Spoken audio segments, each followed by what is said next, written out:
Egypt Africa की country है लेकिन बहुत ब्यूटीफुल कंट्री है। पर वहाँ भी हमने सुना है स्कैम बहुत है। स्कैम वो ऐसे तरह की नहीं है, जैसे मैं सपोज गया मेरे को घोड़ा लेना है, वो राइड रहती है ना पिरामिड वगैरह में, तो वो पहले आपसे बोलेंगे मैं 10 रुपये लूँगा, राइड करके आएंगे तो बोलेंगे नहीं नहीं 10 रुपये नहीं 100 रुपये देने पड़ेंगे, ऐसे करके स्कैम करते हैं। बाकी वो नॉर्मल ऐसे लूट कसोट वाला काम नहीं। अरे अभी वहाँ कुत्ता एक चढ़ गया इसी टॉप पे, हाँ वो भी एक रील बड़ी देखी थी, वो बोल रहे थे कि भाई ये पिरामिड में छुपा हुआ ऊपर तक पहुंचा कैसे, लोग ये बातें बना रहे हैं, फिर कुत्ते एक वीडियो है कुत्ता उतर रहा दिखा रहा है कि बेटा ऐसे चला था। हाँ मैंने भी देखी थी वो। भाई अरेस्ट कौन सी कंट्री में हुआ था, वो क्या स्टोरी थी? वो जॉर्डन में, वो जब मैं इजिप्ट से जॉर्डन गया था, तो इजिप्ट से जॉर्डन की जो फ़्लाइट है वो 4,000 रुपये की है, 3-4 हज़ार रुपये की। तो मैंने कहा यार अब घर जाना है तो ये पास में कंट्री है, मैं हमेशा कोशिश करता हूँ कि पास की कंट्री कर लूँ, बिकॉज बजट में ट्रैवल करना है तो आपको देखना पड़ता है उस हिसाब से। तो मैंने कहा 4,000 की है तो चलते हैं इजिप्ट, और वीज़ा ऑन अराइवल था। लेकिन मुझे नहीं पता था कि वहाँ पे जब तक तुम्हारे पास बड़ी कंट्री का वीज़ा नहीं है तब तक वो लोग एंट्री नहीं देते, दे देते हैं लेकिन वही है, अगर तुम अकेले आ रहे हो वहाँ पे डोंकी रूट बहुत चलता है, इस वजह से मेरे को जेल में डाला था उन लोगों ने।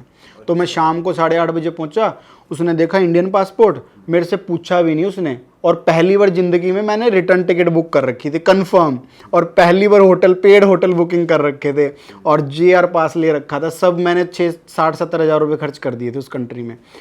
तो उसने पासपोर्ट देखा और एक मतलब हाँ इतना ही बड़ा कमरा होगा, मतलब 10x10 का होगा मेरे हिसाब से, उसके अंदर जाके बंद कर दिया, और उसके अंदर अफ्रीकन भी थे काफ़ी सारे। तो आपको एयरपोर्ट से ही अरेस्ट कर लिया था? एयरपोर्ट से अरेस्ट कर लिया था, पूछा भी नहीं मेरे से कि भाई आप तुम कौन हो, क्या हो, क्यों आए हो, क्या हिस्ट्री है, कुछ नहीं? कुछ नहीं पूछा। मतलब पासपोर्ट फिर नहीं आपको खोला। ये शक किया उनपे कि ये डोंकी रूट से आया है, क्योंकि इसके पासपोर्ट पे बड़ी कंट्री का ठप्पा नहीं है। हाँ क्योंकि इजिप्ट क्या है कि इजिप्ट में वीज़ा ऑन अराइवल मिल जाता है, तो ये डोंकी रूट वाले ऐसे ही करते हैं, इथोपिया जाते हैं, इथोपिया से इजिप्ट जाते हैं, वहाँ थोड़े दिन रुकते हैं, एजेंट बोलता है कि हाँ तुम्हें यहाँ पे जाना है, तो ये लोग इस तरीके से ट्रैवल करते हैं अराइवल कंट्रीज़ के अंदर। तो फिर उसने अंदर डाल दिया, और उस टाइम पे रमज़ान चल रहा था। अब सारा दिन खाना नहीं खाया, रात को भी खाना नहीं दिया, सुबह 4 बजे ऐसे जैसे कुत्तों को खाना देते हैं ना, वो दरवाजे के नीचे कट कर रखा था, वहाँ से खाना फेंका मतलब उसने, और उसके अंदर राइस थे और लेग पीस था, तो वो फेंका। मैं वेजिटेरियन हूँ, मैंने देखा, मैं सोफे पे सो रहा था, मैं तो ऐसे ही टेंशन में, तो मैंने कुछ नहीं खाया, फिर मैं सो गया दोबारा। आप रूम में अकेले थे पूरे रूम में? नहीं 4 लोग और थे, अफ्रीकन थे या अरेबिक लोग। तो ये नहीं सोचा चावल खा लूं? उसके ऊपर ही वो रखा था, और मैंने कहा यार अब एक वो इंडियन माइंडसेट रहता है ना, ये तो मिक्स हो गया। तो फिर मैंने खाया नहीं, और उस टाइम पे मन बिल्कुल भी नहीं था, क्योंकि यार मेरे तो टेंशन रखी, मैं इतना पैसा ख़राब कर दिया मैंने और अब ये एंट्री भी नहीं दे रहे मुझे। तो फिर मॉर्निंग हो गई होगी मेरे हिसाब से, फिर मैंने उनसे पूछा, हमको सर मुझे बात करनी है कहीं पे, तो उसने फ़ोन बोला 5 मिनट ओनली। फिर मैंने 5 मिनट, मैंने घर वालों को भी कॉल नहीं किया, और मेरे पापा के आ रखे थे 50 मिस कॉल। मेरे पापा मुझे डेली कॉल करते हैं, मतलब मैं ट्रैवल कर रहा हूँ जब से, मेरे पापा बहुत, वो एक रहता है ना हर फैमिली को डर लगा रहता है, और वो मैं अपने फैमिली के अगेंस्ट ट्रैवल कर रहा हूँ, वो बिल्कुल भी मेरे को सपोर्ट नहीं करते, इतना हाँ, वो सपोर्ट नहीं करते मुझे बिल्कुल भी। तो फिर उनके 50 कॉल आ रखे थे, मैंने उनको कॉल नहीं किया, मैंने मेरे रिलेटिव में एक है अंकल, उनको कॉल किया मैंने सीधा, और उस टाइम पे वो बर्लिन इंडियन एम्बेसी में थे। तो उनको बोला हमको ये हो गया, तो बोले कि मुझे थोड़ा सा टाइम दे। जब तक बात कर रहा था उसने फ़ोन कोस लिया और बोला गो इनसाइड, और उनको इंग्लिश भी नहीं आ रही थी, तो मुझे धक्का मार के उसने अंदर कमरे में डाल दिया और दरवाज़ा बंद कर दिया। फिर मैंने उसको बोला थोड़ी देर बाद मेरे को बाथरूम जाना है, नो नो नो ऐसे गुस्से में बोलने लगा मुझे, और मेरा बाथरूम तो अब क्या करे, ब्लैडर मेरा पूरा भर गया, बहुत तेज़ पेन कर रहा था। फिर मैंने बोला मुझे सर जाने दो प्लीज़ प्लीज़, तो नहीं जाने दिया उसने। अब क्या करे, अब बैठा वहाँ पे झेल रहा था। फिर जो मेरे पास पानी की बोतल थी उसमें बाथरूम किया उन सब के सामने, अब क्या ऑप्शन था। फिर वहाँ से निकले कैसे आप? लगभग दोपहर के आसपास मैंने दोबारा से उनसे फ़ोन मांगा, और उनमें उन्होंने एक जो जॉर्डन में इंडियन एम्बेसी में एक थे बंदे, उनका नंबर दिया उन्होंने। तो मैंने उनको कॉल किया, वो बोले कि उनको बोल दूतावास से कॉल आया, उनको बोल कि बात करे। नहीं बात किया, फ़ोन कोस लिया।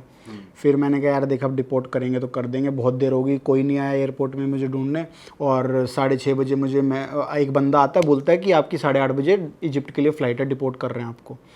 फिर लगभग 7:30 बजे के आसपास एक उनका ऑफिसर आता है, एयरपोर्ट अथॉरिटीज़ का पुलिस ऑफिसर, और वो मीना कर रहा था तो मैंने कहा हाँ यस यस मी।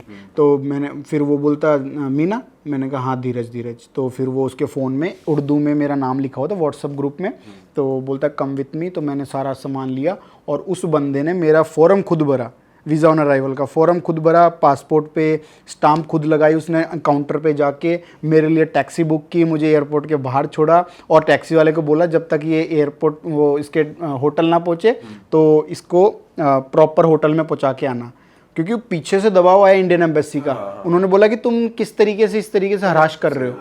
और फिर जाके फिर मैं अगले दिन वो जो एम्बेसडर थे जिन्होंने मुझे हेल्प की थी उनसे मिला, उन्होंने बोला कि यार आपकी गलती नहीं है, यहाँ पे ये जो डोंकी रूट लेते हैं ना इन लोगों ने काफ़ी बसड़ कर रखी है यहाँ पे, इस वजह से ये गवर्नमेंट काफ़ी स्ट्रिक्ट है। और इंडियन को लेके है ना वहाँ पे काफ़ी चल भी रहा है, वो लोग है ना इंडियंस को देख के ऐसे सोचते हैं कि आ गए भूखे नंगे यहाँ पे, ऐसा है। भाई डोंकी मारते हुए तो इंडियन ज़्यादा है। इंडियन ज़्यादा हैं इसी वजह से। देसी लोग मार देते हैं डोंकी पैसा बचाने के चक्कर में, बस पहुंच जाए अगले देश में। हाँ ये तो है। अच्छा भाई, आप इतना घूमते हो, आप काउच सर्फिंग भी बहुत करते हो, तो मैं आपकी वो स्टोरीज जानना चाहता हूँ, कुछ ऐसी वियर्ड स्टोरीज आप किसी स्ट्रेंजर के यहाँ गए हो रहने के लिए और कुछ हुआ हो बढ़िया भाई एक्सपीरियंस। काउच सर्फिंग होता क्या है ये ऑडियंस को एक बार बता दो पहले आप। काउ सर्फिंग क्या है कि बहुत पहले से चल रहा है और काउ सर्फिंग में आप लोग फ्री में स्टे कर सकते हो। ये एक ऐप है, वेबसाइट है, एप्लीकेशन है और वेबसाइट भी है, तो लेकिन लोग ऐप यूज़ करते हैं। लोगों ने अपने घर लिस्ट करे हुए हैं इसमें। हाँ घर लिस्ट नहीं करे हुए, जैसे सपोज अभी अपना घर है यहाँ पे, मैं जहाँ पे रह रहा हूँ, मैं भी ट्रैवलर हूँ और मुझे ट्रैवल करना पसंद है, तो हम लोग ट्रैवलर से मिलते हैं, अपनी बातें शेयर करते हैं, तो लोगों को उनके एक्सपीरियंसेस जानना बहुत पसंद है, इस वजह से ये काउ सर्फिंग कम्युनिटी है। और तो आपने लोग कौन सी कंट्रीज में काउच सर्फिंग करी हुई है? लगभग सभी कंट्री में की है मैंने। थोड़ा बताओ कुछ अब एक्सपीरियंस। जैसे मेरे साथ चोट हुई थी केनिया में। अफ्रीका में क्या है, मैं कोशिश करता हूँ हर कंट्री में काउ सर्फिंग करूँ ताकि मुझे लोकल इन्फॉर्मेशन मिले। पैसे बचाने के चक्कर में नहीं मैं रहता वहाँ पे, मेन रहता है कि लोकल से पता लग जाता है कि यार यहाँ पे कौन सी इंटरेस्टिंग जगह हैं विजिट करने के लिए।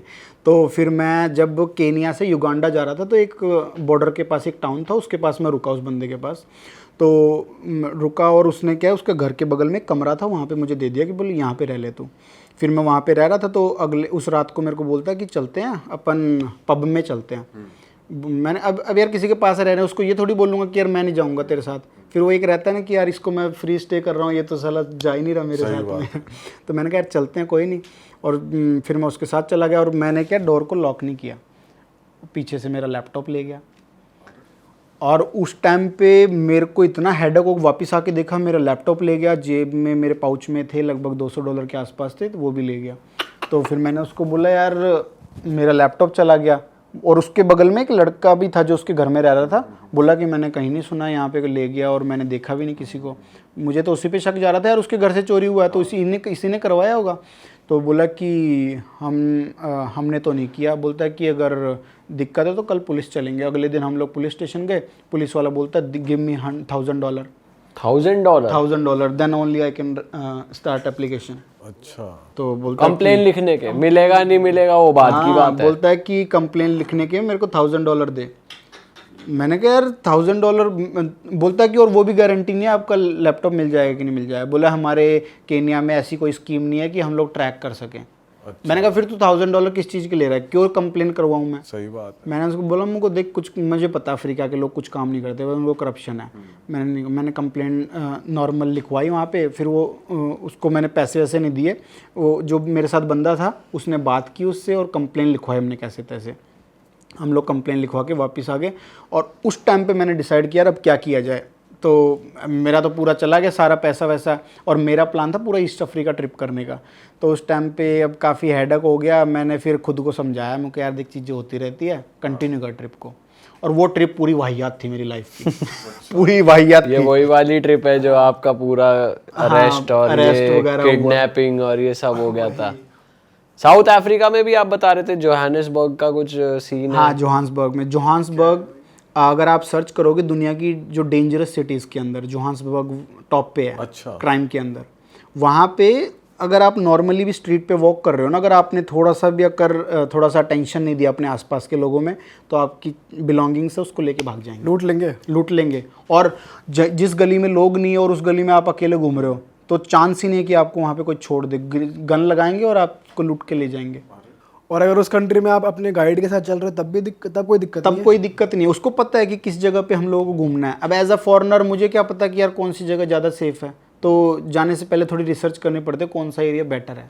सही बात है। लेकिन जोहान्सबर्ग बहुत डेंजरस है, केप टाउन बेटर है, केप टाउन फिर भी बेटर है, क्योंकि अगर आप टूरिस्टिक प्लेसेस पे स्टिक रहते हो तो आपको कोई दिक्कत नहीं है।